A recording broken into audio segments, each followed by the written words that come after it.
Salve a tutti ragazzi, io sono Roby Rocks e benvenuti qui nel mio studio. Oggi vi voglio mostrare questo pedale che è una roba mostruosa, sia per portafogli ma anche per il suono. Sto parlando del Bonar Tube Deluxe realizzato da Donner Prince in collaborazione con David Gilmour, naturalmente chitarrista dei Pink Floyd. Ma veniamo a noi e parliamo di questo Bonar Tube Deluxe. Chiaramente, prima di cominciare ad entrare nello specifico e a scoprire questo stupendo pedale, dobbiamo naturalmente capire a che cosa si rifà e al contesto storico. Chiaro? Il Bonar Tube Deluxe si preoccupa, diciamo così, di replicare, di simulare nella maniera più fedele possibile il famosissimo Binson Ecorec 2 T7E. Allora, che cos'è questo Binson Ecorec 2? Binson è era un'azienda italiana che realizzava all'inizio componenti e apparecchi per le radio, poi cominciò a realizzare vari apparecchi, vari prodotti per i musicisti. Ci sono ad esempio anche dei mixer, anche degli amplificatori Binson, ma praticamente ciò che rese famoso l'azienda Binson in tutto il mondo era proprio il suo delay, il Ecorec, che poi diventò Ecorec 2 e poi ovviamente ne susseguirono tutta una serie di modelli, quindi un'evoluzione uno dietro all'altro. Ecco, che cosa aveva di particolare questo Binson? Allora, diciamo che sostanzialmente era un delay a nastro. Sappiamo che esistono molti tipi di delay oggi, delay digitali, delay bucket brigade device, quindi analogici, e delay a nastro, delay tramite oil can, quindi che utilizzano l'olio. Ce n'è di tutti i tipi, ma a quel tempo, stiamo parlando degli anni 60, non c'era il digitale, il BBD, il Bucket Brigade Device, doveva ancora essere, diciamo così, inventato, e l'unica maniera per poter avere un effetto di delay, quindi di eco, era utilizzare un supporto a nastro, un nastro sul quale veniva inciso il nostro segnale, per così dire, dry, quindi questo, e poi con 1, 2, 3, 4 testine questo segnale veniva prelevato e mandato in riproduzione. Sostanzialmente il concetto è lo stesso di una musicassetta, dove abbiamo una testina che incide e un'altra testina posta a una distanza tale per cui sentiamo un ritardo, perché ovviamente il nastro si muove ad una velocità definita, ci mette del tempo da partire appunto dalla testina di registrazione ed arrivare alla testina di riproduzione. Poi naturalmente, se noi invece di una testina ne mettiamo 2, ne vediamo 3, 4, 5, 6 poste naturalmente a distanza, quindi proprio a centimetri diversi, avremo più delay con ritardi diversi. Da qui il termine multi-tap delay, ok? Ecco, bene, sostanzialmente il Binson in realtà non crea nulla di realmente nuovo, perché già c'erano delay a nastro realizzati prima, dopo o anche durante il periodo Binson. Si pensi per esempio al maestro Ecoplex, il famosissimo EP1, o al Copycat. Quindi erano praticamente proprio dei nastri che giravano e con delle testine, una che incideva e altre che leggevano. Bene, Binson fa la stessa identica cosa, però invece di utilizzare un nastro, quindi il nastro sappiamo che è un supporto flessibile e quindi è soggetto a usura anche naturalmente meccanica, Binson decide di utilizzare un disco che poi verrà chiamato tamburo, in inglese lo chiamano drum come la batteria, e su questo disco, sul bordo quindi, viene praticamente messo un filamento magnetico, e praticamente invece di incidere e leggere il segnale audio su un nastro flessibile, veniva inciso e letto sul bordo del tamburo. Il concetto è lo stesso di un delay a nastro, infatti il Binson viene naturalmente menzionato tra la categoria di tape delay, ma in realtà non aveva un nastro, aveva un supporto rigido.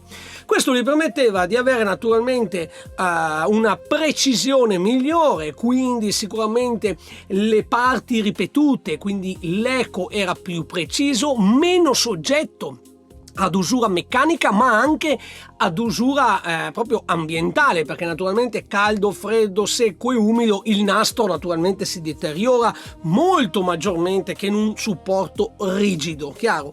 Quindi con questa e con molte altre per così dire attenzioni e selezione dei componenti, la Binson si pose al top come qualità dei loro prodotti. Pensate, leggevo un articolo, che a quel tempo acquistare un Binson EcoRec 2 T7e costava quasi come comprare una Fiat 500. Quindi acquistare un Binson allora costava quasi come comprare un'automobile. Quindi pensate che effettivamente erano in pochissimi a poterselo permettere, e naturalmente era anche un oggetto di culto, è diventato quasi anche un feticcio, no? Naturalmente poi come tutte le cose, soprattutto meccaniche, perché ovviamente aveva un motore che faceva girare sto benedetto disco, sto benedetto tamburo e quant'altro, il Binson era soggetto chiaramente ad usura, quindi bisognava oliare le parti, bisognava pulirlo, bisognava ogni tanto fare un check che tutto sia a posto. Quindi naturalmente l'utilizzo di un Binson EcoRec vero sia allora ma anche oggi è qualcosa un po' di impegnativo, perché non è semplice come oggi con il digitale. Prendo il camper, accendo e ho il mio suono sempre uguale perché è digitale. In realtà il bello e anche il fascino di questi apparecchi elettro meccanici, chiamiamoli così, è proprio il fatto che necessitano di una manutenzione veramente impressionante. Bene, questo è quello che fa il Bonnar Tube Deluxe. Va a replicare in maniera fedele e lo dico io e lo dice ovviamente anche il resto dei chitarristi della community internazionale, ad oggi è il simulatore di Binson EcoRec migliore del mondo.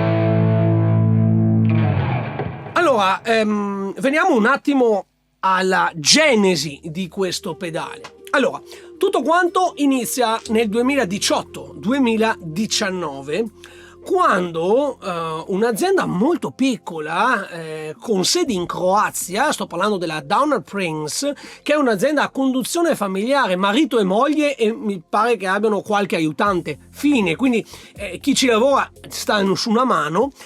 Realizzano vari pedali, vari effetti, ma uno in particolare che è il Bonnar, ed è quel pedalino piccolino che come colori e come estetica ricorda molto il Tube Deluxe, perché naturalmente è il papà sostanzialmente.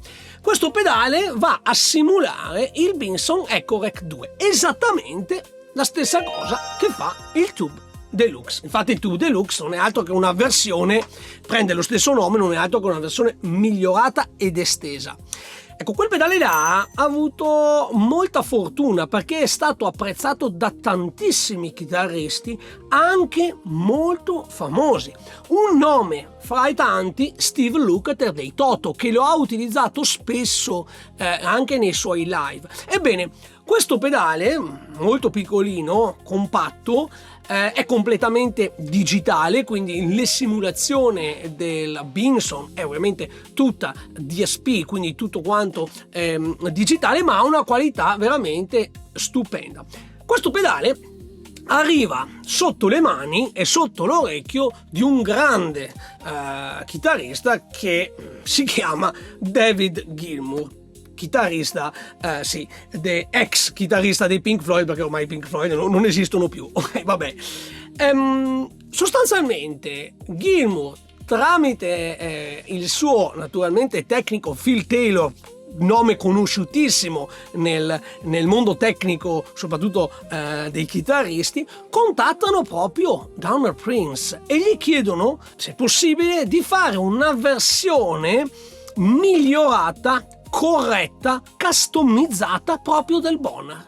Naturalmente immaginatevi voi questa piccola azienda croata che si vede ovviamente l'opportunità di poter collaborare con niente poco di meno che David Gilmour.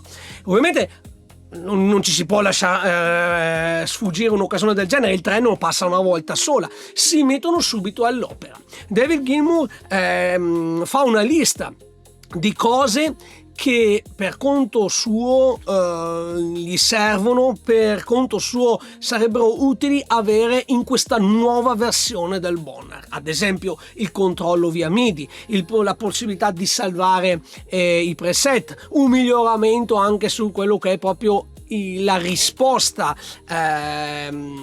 audio, quindi la qualità audio.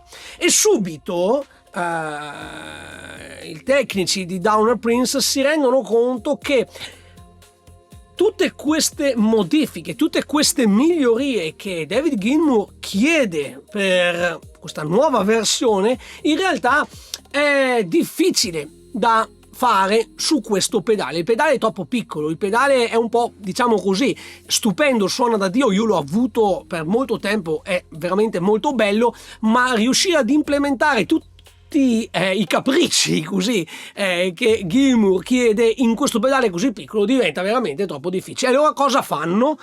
Non è che buttano via tutto, ma fanno un soft reset, quindi partono sostanzialmente dal concetto di Bonham, ma lo evolvono in questo, nel Bonham Tube Deluxe. Quindi vediamo che il pedale è naturalmente, rispetto al Bonham, molto più grande, chiaramente è anche molto più pesante, ma soprattutto c'è qualcosa di veramente diverso rispetto all'originario Bonham, che questo pedale qui ha un preamplificatore valvolare e tutto il segnale dry non viene mai digitalizzato, mentre invece la parte DSP, quindi la parte di processamento digitale, di simulazione digitale, interessa solo e unicamente le ripetizioni. Quindi praticamente il segnale arriva, la parte che noi suoniamo, ossia questa,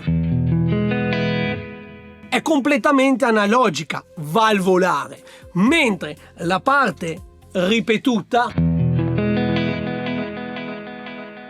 questa viene invece ovviamente elaborata dal processore digitale. Poi naturalmente ci sono molte altre funzioni in più, come la possibilità di separare le testine di feedback dalle testine di playback, cosa che naturalmente non è possibile fare nel Bonham originale e nemmeno nell'Echo Rec 2. Tutti i parametri, tutti i controlli sono disponibili qui sul fronte, diversamente invece nel Bonham quello piccolo ci sono dei piccoli potenziometri da dover regolare sui fianchi, che effettivamente è un po' scomodo, ma viste le dimensioni probabilmente non c'era altro modo. Abbiamo la possibilità di controllarlo via MIDI, c'è la possibilità di collegarci un pedale di espressione o magari anche il foot switch che viene dato insieme per usarlo come tap tempo o lo programmiamo noi, possiamo scegliere se utilizzarlo come bypass o come attivazione o meno dello swell, decidiamo noi cosa deve fare questo. Possiamo ovviamente controllarlo via MIDI, possiamo salvare i preset e ovviamente richiamarli a nostra volta, quindi naturalmente le migliorie sono veramente tantissime anche per quanto riguarda proprio la simulazione. Il Bona Tube Deluxe ha una presa USB che ci permette, qualora fosse necessario, di aggiornare, di fare il firmware update per aggiornamenti che ne migliorano la simulazione. Questa è una cosa molto importante perché la simulazione che esso fa del Binson non è una cosa statica, fissa e rimane quella, ma magari fra qualche anno, fra qualche mese, se quelli di Downer Prince si accorgono che c'è qualche miglioramento da fare, c'è qualche appunto upgrade che si può apportare, basta un cavo USB e si fa l'aggiornamento. Questo pedale qua arriva nel mercato nel 2025, era stato annunciato nel 2024, arriva nel 2025, quindi sostanzialmente ci hanno lavorato un bel po' di anni e attenzione, all'inizio arriva solamente come edizione limitata, ci sono dei numeri limitati che verranno prodotti e questi verranno venduti a suo tempo a 1500 quasi 1500 euro. Poi magari le cose si sono un po' evolute, io ovviamente non posso sapere il perché e il per come. Li hanno venduti tutti, era la lista d'attesa era già chiusa ancora prima di poter accedervi.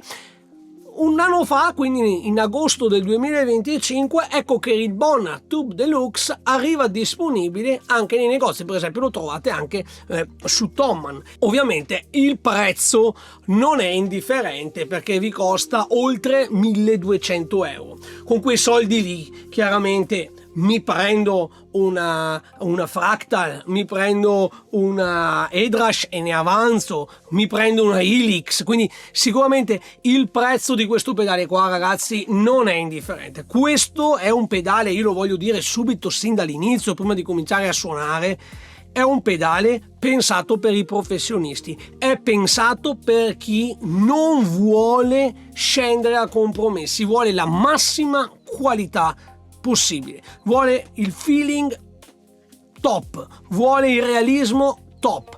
Quindi quando si vanno a creare prodotti di questo genere con componenti, questo qua in pratica ad esempio ha due valvole, con valvole selezionate, componenti selezionati, con dei processori a basso rumore, poi c'è tutta una questione che riguarda anche il sistema di alimentazione interno. Pensate che questo pedale lavora a 350 volt interno, quindi veramente c'è un trasformatore che fa lavorare le valvole esattamente come un preamp di un amplificatore. Ok, quando si prende un pedale del genere ovviamente la qualità si paga, quindi io mi immagino che ci sarà il commento ma costa troppo, con quei soldi lì prendo altro. Per l'amor di Dio, ognuno con i propri soldi può prendere quel bene amato che vuole, ok? Però se si vuole la roba di qualità, questo è il prezzo, soprattutto perché qui non stiamo parlando di brand come Yamaha, come Boss, Roland, Fender, Gibson, che si sa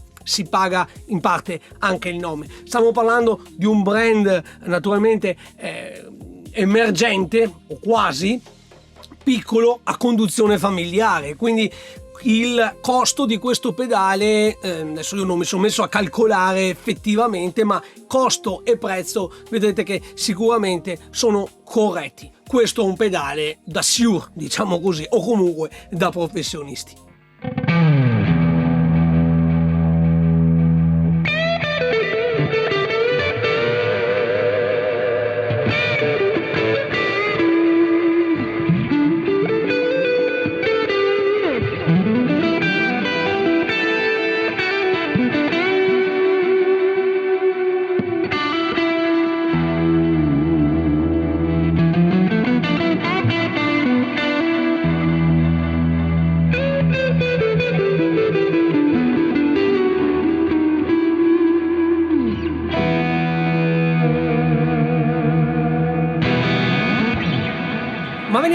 attimo ad alcune specifiche e ad alcune caratteristiche importanti. Innanzitutto questo pedale è un pedale mono, significa che entriamo con la nostra chitarra ed usciamo ovviamente nell'uscita out. C'è un'altra uscita che si chiama wet out e viene utilizzata in combinata, quindi posso uscire con due cavi, da una parte verrà inviato solo il segnale dry, dall'altra parte verrà inviato solo il segnale wet. Quindi attenzione, esattamente come era l'originario Binson Ecorec 2, anche il Bonham Tube Deluxe è un pedale mono, quindi se ovviamente la vostra intenzione è di utilizzarlo in un contesto stereofonico, ci sono altre alternative nel mercato. La più simile, almeno come utilizzo, è lo Strymon volante, che praticamente ha le stesse funzioni, però è stereo. Chiaramente quello è tutto digitale ed è un'altra storia. Comunque era giusto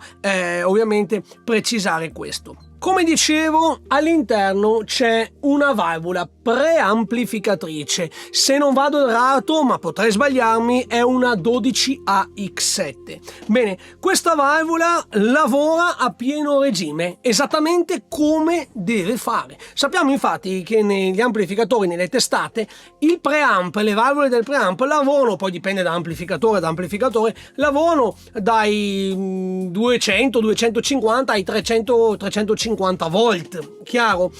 Questa valvola qui all'interno lavora proprio a 350 volt, quindi chiaramente il pedale viene collegato al suo trasformatore esterno, quindi esternamente lavora a 12 volt, internamente la tensione viene portata a 350 e questa è una cosa importante, perché mi ricorda qualcosa proprio di italiano, e sto parlando del Mezzabarba Even Drive, pedale preamp overdrive dal costo di 800-900 euro. Anche là molte persone hanno storto il naso, ma il fatto è la scelta costruttiva. Sì, perché ci sono dei pedali overdrive valvolari, per esempio io là in alto ho il Tube Driver di Butler, però attenzione, quello la valvola serve solo per colorare un po' il segnale. In realtà la distorsione che avviene nel Tube Driver avviene sempre a transistor tramite un op-amp. La valvola viene posizionata dopo, lavora a bassissima tensione perché lavora a 7 o 9 volt, quindi lavora molto basso, non si scalda nemmeno, serve solo semplicemente per così dire, per dare un po' un sapore analogico, ma la distorsione del Tube Driver è comunque a transistor. Qui invece abbiamo un preamp vero e proprio. Se io aumento input control, che è il controllo di livello in ingresso, il pedale naturalmente va in overdrive, va in distorsione. Qui dentro c'è una valvola che lavora a 350 volt, esattamente come il preamp di un amplificatore. Abbiamo poi una seconda valvola che è la famosa EM81, chiamata anche Magic Eye, ed è quella verde. Quando io vado a suonare, questo è sostanzialmente un rudimentale level meter. Proprio perché Binson all'inizio produceva prodotti per le radio, se vi pensate alle vecchie radio, quelle a valvole, alzavo e abbassavo il volume e c'era proprio sta Magic Eye che mi mostrava il livello di intensità. Quindi io vado a regolare l'input in modo tale che suonando le due ali, chiamiamole così, arrivino quasi a toccarsi. Non devono ovviamente incrociarsi, perché allora significa che il segnale comincia già a clippare, diciamo così, a andare in distorsione. Vi faccio vedere.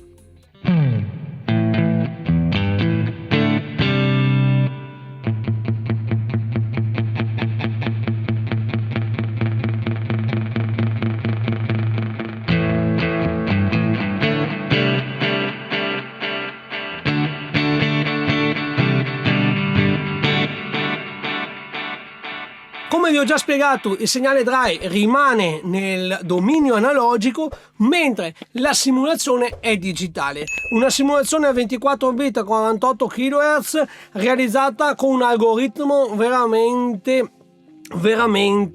fantastico. Diciamo che questo processore al suo interno si occupa solo del delay, quindi quando abbiamo un processore che fa una cosa sola, sicuramente, almeno spero, lo fa fatto bene. Qui abbiamo i 6 controlli principali, quindi l'input control che mi serve per regolare il livello in ingresso e naturalmente va regolato in base al tipo di chitarra, al tipo di pickup che sto utilizzando.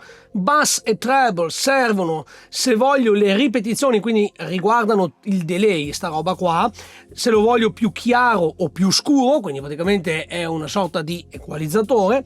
Echo volume va a regolare sostanzialmente il volume del delay, ovvero dell'eco. Questo significa che il segnale dry della mia chitarra non lo posso modificare. Questo non è un mix, non è un controllo blend dove posso scegliere di sentire ad esempio al 70% il delay e al 30% il dry. Il mio segnale dry rimane sempre lì, posso solo alzare o abbassare il livello dell'eco, il livello del delay.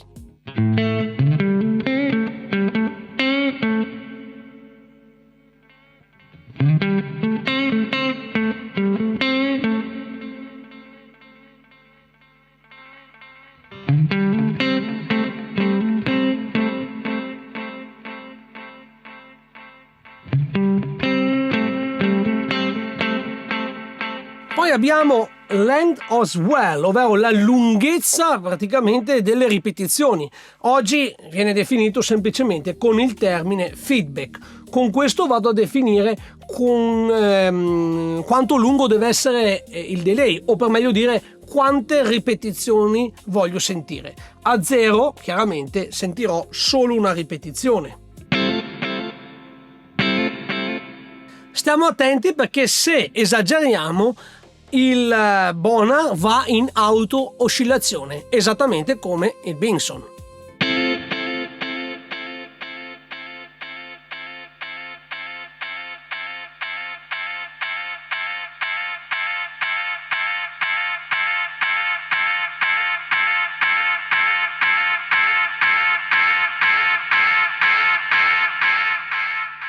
Poi abbiamo 2 controlli che nell'originale Benson non esistono. Drum age, ovvero l'età del tamburo, l'età del supporto magnetico, perché posso scegliere se il Bonham deve simularmi un Benson giovane, mai utilizzato, fresco di fabbrica, o un Benson che ha visto le decadi passare, quindi si è usurato. Questo farà sì che avremo naturalmente un suono cristallino, pulito e definito con praticamente drum age a 0, mentre con il drum age al massimo avremo invece una perdita di frequenze acute e un suono meno definito, più praticamente deteriorato.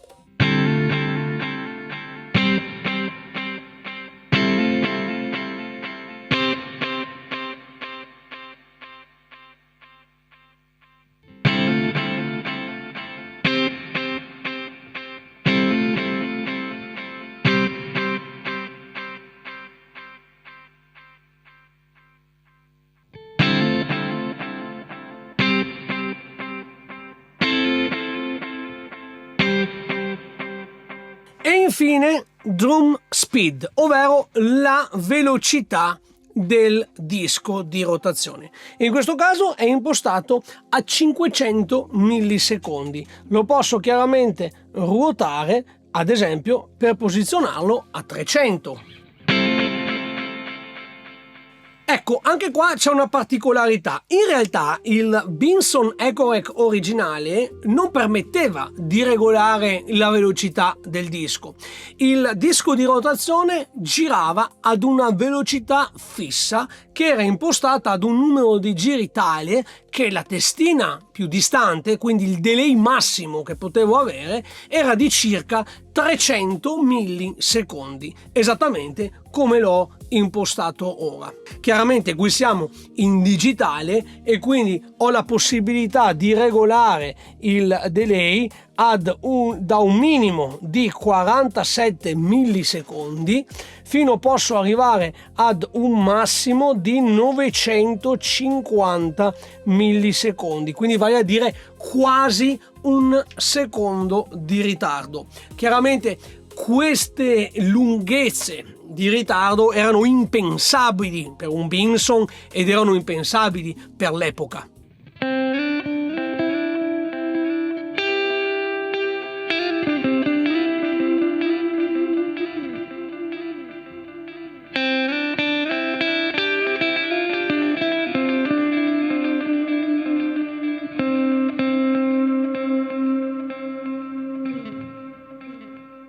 Piccola interruzione, io vi invito a sostenere la mia attività abbonandovi al mio canale. Lo potete fare scegliendo uno dei vari livelli di abbonamento. In base al livello scelto avrete a disposizione vari vantaggi, come ad esempio contenuti esclusivi e l'accesso all'area di condivisione riservata. Per informazioni scrivete a abbonamenti@robyrocks.it. Grazie.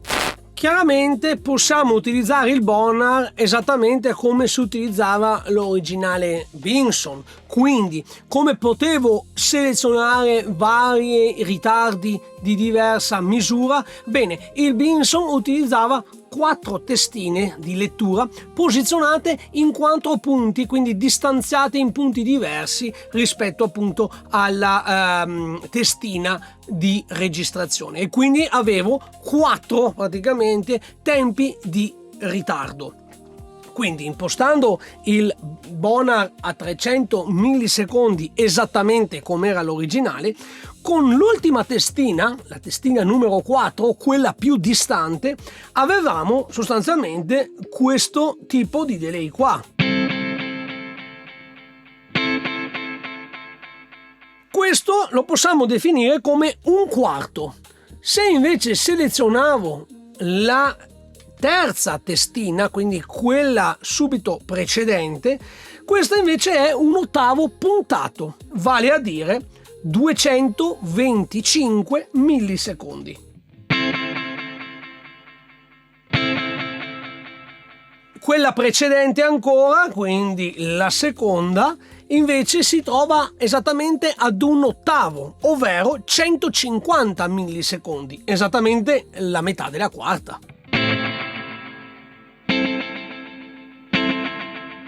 Mentre la prima, la più vicina, si trova a corrispondere ad un sedicesimo, vale a dire 75 millisecondi. Questi erano i delay disponibili nel Benson. 4 testine, 4 ritardi diversi. Il massimo che potevo ottenere era 300 millisecondi. E 300 millisecondi sono famosi proprio per un brano in particolare dei Pink Floyd che utilizza un basso come parte principale.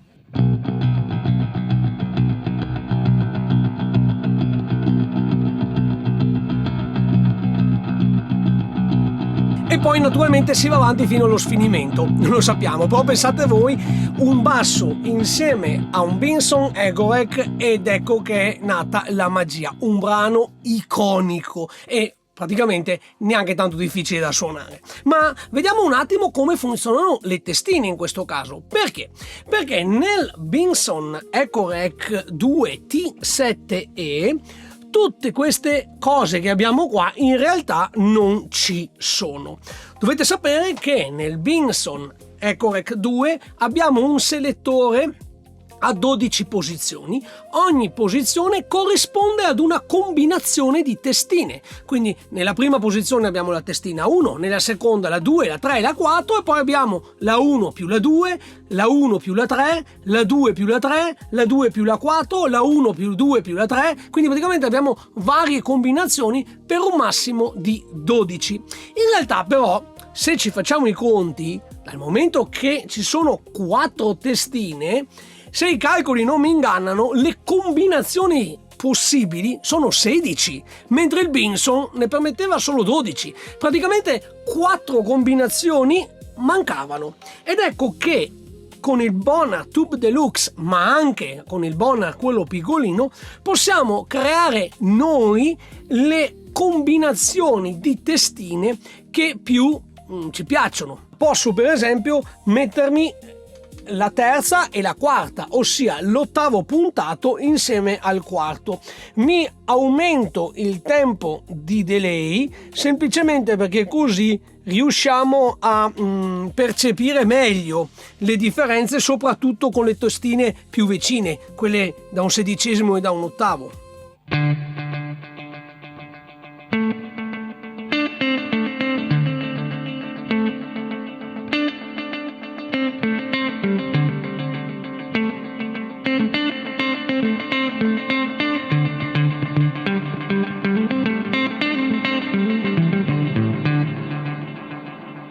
Questa per esempio è pam pa pam pa pa pa pa pa pa pam. Proviamone un'altra. Ad esempio, proviamo a metterci la quarta con la seconda. Qui sicuramente non noteremo grosse differenze perché abbiamo un ottavo più un quarto, quindi praticamente si sommano.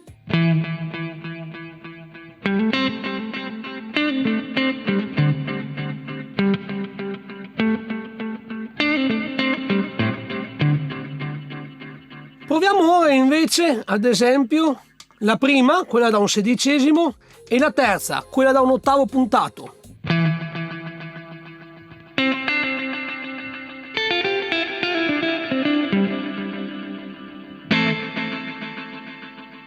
Oppure, per esempio, potrei fare la prima, la terza e la quarta, ossia un sedicesimo, ottavo puntato e quarto.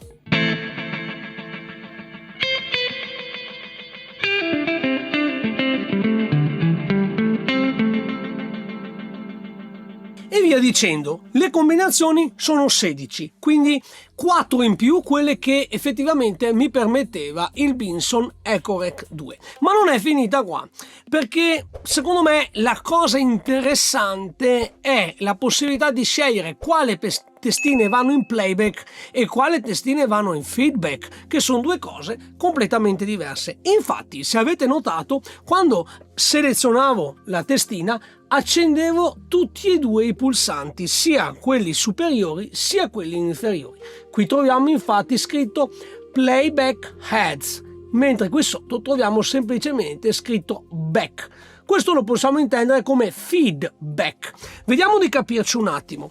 Queste 4 testine di lettura che c'erano nell'originale Binson inviavano il segnale fuori, quindi in modo che chi stava suonando poteva sentire. Quindi ad esempio, se io mi prendo la length of swell, quindi il feedback, lo metto a 0 e mi faccio per esempio, come in questo caso, faccio così, quella da un ottavo puntato e il quarto, uscirà sta roba qua. Pam pa pa pam. È chiaro, abbiamo quindi pam pa pa pam, ovvero la prima che sentiamo è la mia plettrata, no?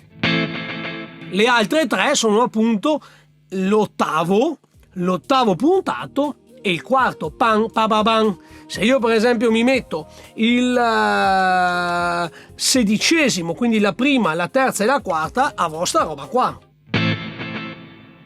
Quindi il primo pam bam bam bam.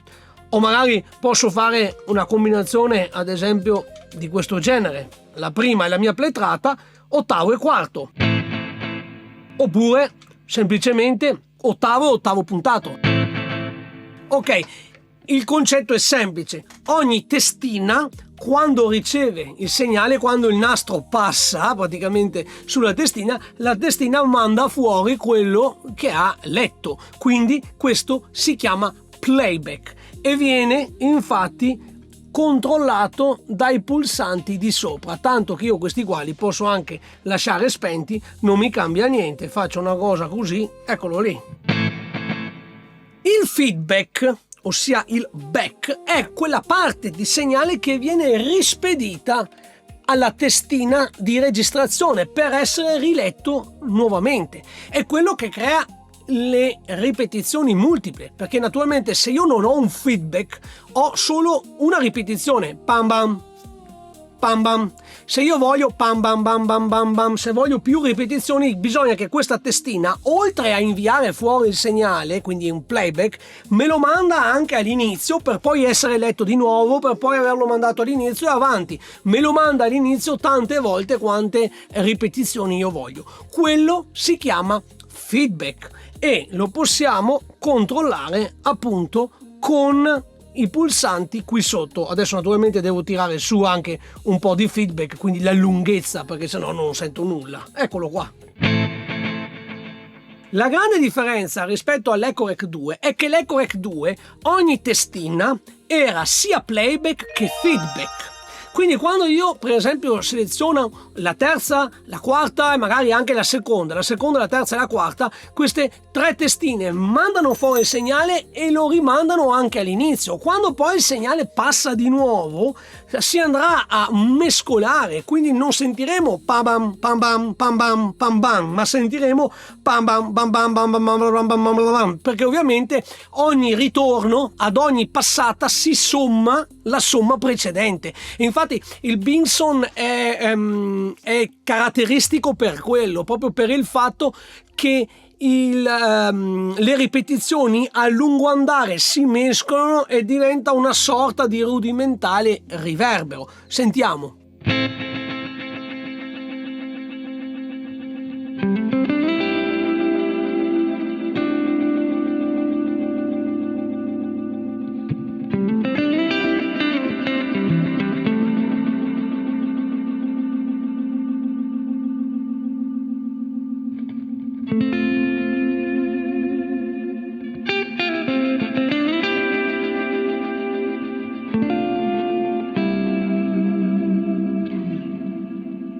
Ecco, sentite come le ripetizioni a lungo andare si mescolano e diventano tutte un po' imprecise. Ecco, il bello del Bonar è che io posso gestire e controllare separatamente quali testine vanno in feedback, quali invece vanno in playback, quindi non sono più così connesse come nell'EcoRec 2.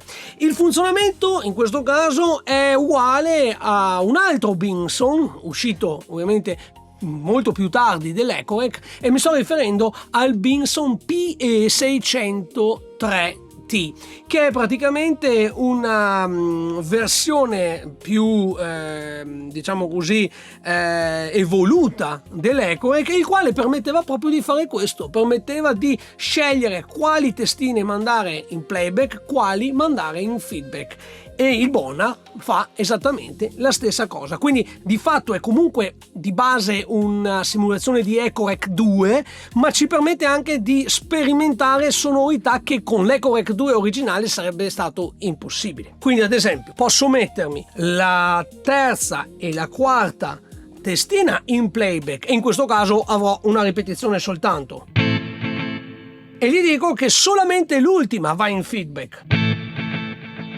Oppure posso dirgli di mandarmi la seconda e la quarta testina in playback e mandarmi in feedback la terza. Quindi praticamente posso sperimentare sonorità che normalmente non sarebbe stato possibile.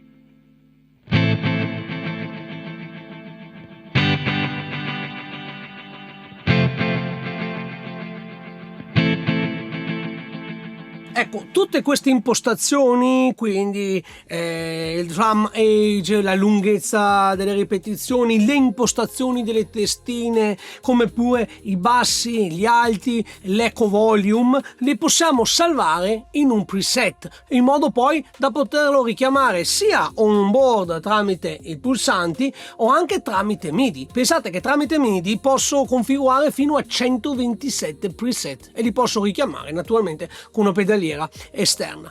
La cosa da fare per salvare e richiamare il preset è veramente molto semplice. Adesso in questo caso io mi sono fatto questo preset qua giusto come esempio. Se lo voglio salvare devo semplicemente premere e tenere premuto questo pulsante che trovo qui in alto. Mi comparirà questo menu che mi indica quale banco voglio selezionare. Ad esempio io scelgo il banco A. Nel banco A mi dice ok, nel banco A quale dei 4 preset vuoi selezionare, dove lo vuoi salvare. Io lo voglio per esempio salvare sul 2, confermo, ed eccolo lì. Queste impostazioni, così come è ora il pedale, vengono salvate nel preset numero 2. Ad esempio, se io faccio un'altra impostazione, supponiamo una cosa di questo genere, quindi metto un delay più lungo, questo qua lo metto un po' più basso, apro un po' gli acuti, sentiamo.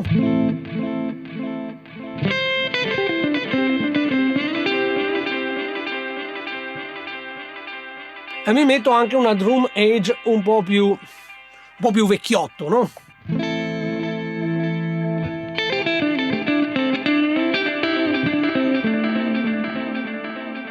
Me lo salvo per esempio su un altro preset. Allora tengo premuto qui, scelgo sempre ad esempio il banco A e nel banco A me lo salvo ad esempio sul preset numero 1.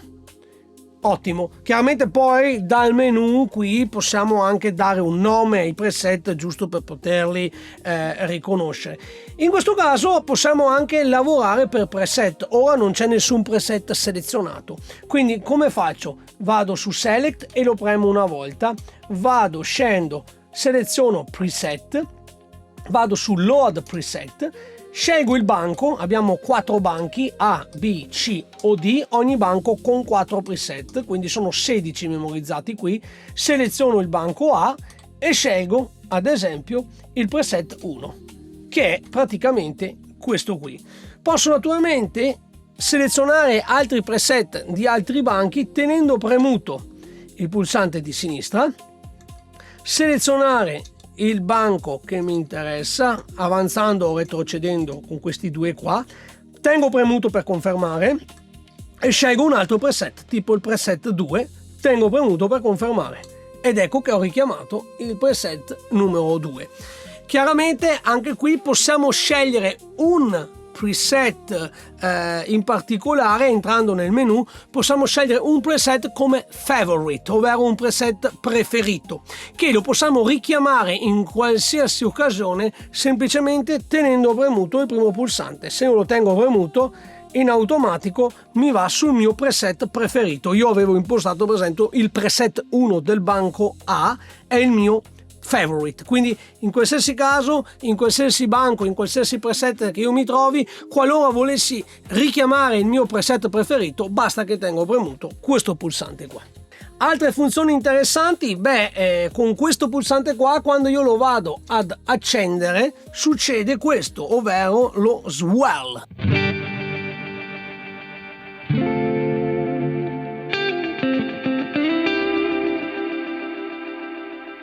Che cosa fa lo swell? Anche se non lo vediamo qui graficamente, lo swell non fa altro che attivare tutte e 4 le testine sia in playback sia in feedback e mandarle fuori tutte quante sommate assieme. Questo praticamente generava un rudimentale riverbero. Stiamo parlando di un delay, quindi in realtà, ripeto, ci sono delle separazioni 75, 150, 225 e 300 millisecondi delle testine. Ora qui in questo caso per esempio sto utilizzando 600 millisecondi, ma se volessi replicare esattamente il Binson me lo porto a 300 con lo swell attivo. Il risultato era questo.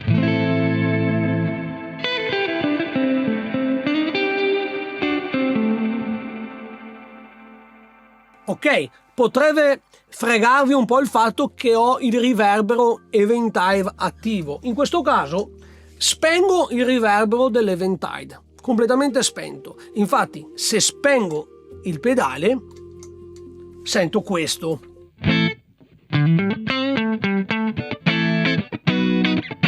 Ok? Adesso lo attivo senza lo swell, sentirò chiaramente solo la quarta testina in 300 millisecondi. Attiviamo lo swell.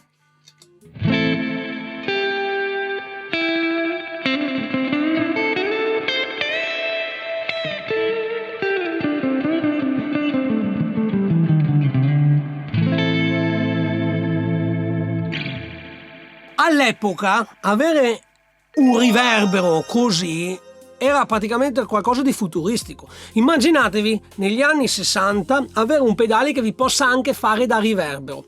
A quel tempo i riverberi erano di tipo chamber, quindi andavo fisicamente negli studios e negli studio c'erano delle stanze di varie dimensioni che venivano utilizzate per riverberare il segnale, o magari i riverberi quelli plate, quindi ingombranti, pesanti, che venivano utilizzati sempre in studio andando a regolare queste piastre, queste plate di metallo, quindi sicuramente non una roba che posso portarmi in pedaliera. O magari, grazie a Fender, il riverbero a molla, lo spring reverb, che però, diciamocelo, sì, ricorda un po', ma è un po' così, a me personalmente non piace molto, però meglio di niente. Il Benson con questa modalità swell, che potevano averlo chiamato reverb, ma non è un riverbero, perché naturalmente se lo suoniamo stoppato si sentono tutte quante.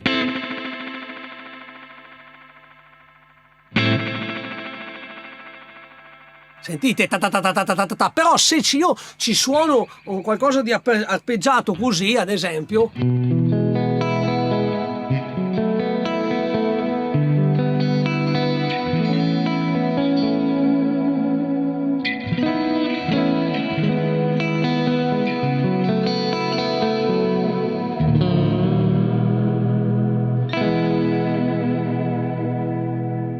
era un riverbero pazzesco. Il Benson Ecorec all'epoca fu qualcosa di sensazionale. Per questo a me piace apprezzare queste cose, perché dobbiamo sempre contestualizzare, dobbiamo sempre metterci nei panni di quelli che hanno vissuto gli anni 60. Oggi col digitale è tutto più semplice, accendo un pulsante e c'ho tutto. All'epoca non era così. Quindi e poi ha una musicalità molto particolare, sicuramente di stampo vintage, almeno oggi lo definiamo vintage. Al tempo era qualcosa sicuramente non vintage, sicuramente di futuristico. Una cosa importante che ci tengo a precisare riguarda il preamplificatore interno. Come vi ho detto, il preamplificatore è valvolare, c'è una valvola e sta lavorando a 350 volt. Ebbene, attenzione, in questo caso io ho impostato il Bonhar in modalità buffered. Questo mi permette di avere due cose. La prima, lo spillover, ossia le ripetizioni del delay permangono anche quando io spengo il pedale, ossia quelle ripetizioni che sono state generate finché il pedale era acceso non vengono troncate di netto, ma si esauriscono in maniera naturale. Eccolo qua.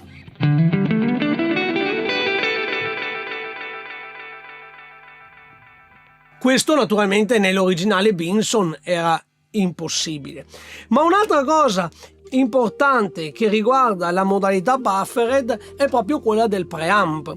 Ebbene, questa valvola preamplificatrice che colora il suono, dona delle armoniche, dona una leggera compressione gradevole, bello da sentire, per questo io l'ho messo in front al mio amplificatore, è sempre attiva anche quando bypassiamo il pedale.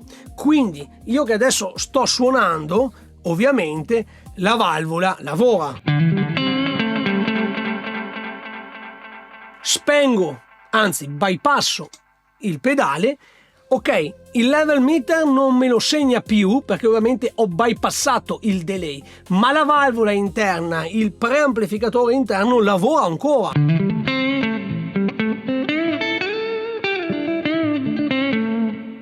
E io vi posso assicurare che è stupendo. Tante volte io uso il Bonhar semplicemente come preamp, neanche come delay. Io prendo la mia chitarra, ci collego il Bonard e dal Bonard vado nel mio amplificatore, quindi lo uso come preamp senza il delay. È una tecnica che viene usata spesso da tanti chitarristi. Uno per esempio è anche Jimmy Page di Led Zeppelin, che utilizzava non il Benson, lui utilizzava il maestro Echoplex EP1, sempre un delay a nastro, ma teneva il delay a 0, quindi del delay non gliene fregava niente, utilizzava l'unità preamplificatrice dell'Echoplex. Il preamp dell'Echoplex è un preamp di tipo FET, quindi a transistor, mentre il Benson era a valvole, quindi sicuramente ha una risposta, un calore, una dinamica diversa. Chiaramente se noi non desideriamo questo, possiamo modificarne il comportamento. Premo Select per aprire il menu e seleziono Global Settings. Dal Global Settings sfoglio le varie opzioni, qui c'è il MIDI, la possibilità di gestire il full switch esterno, finché trovo Bypass Type. Seleziono e qui posso scegliere se voglio Buffered Bypass oppure True Bypass. In questo caso seleziono True Bypass. Benissimo, ora lo sto utilizzando in modalità True Bypass. Significa che quando il pedale, il Bonard, è bypassato, tutto il circuito è bypassato, anche il preamp, e lo si sente chiaramente che il suono, la corposità, il calore e il colore cambia.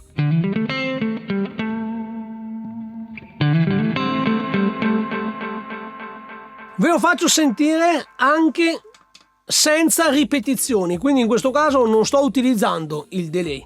Questo ha il Bonard attivo.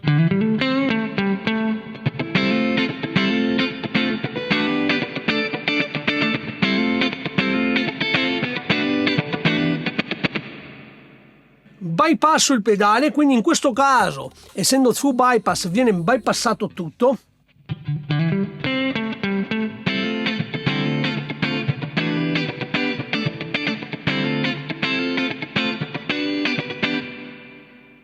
C'è una differenza abissale, come il giorno e la notte.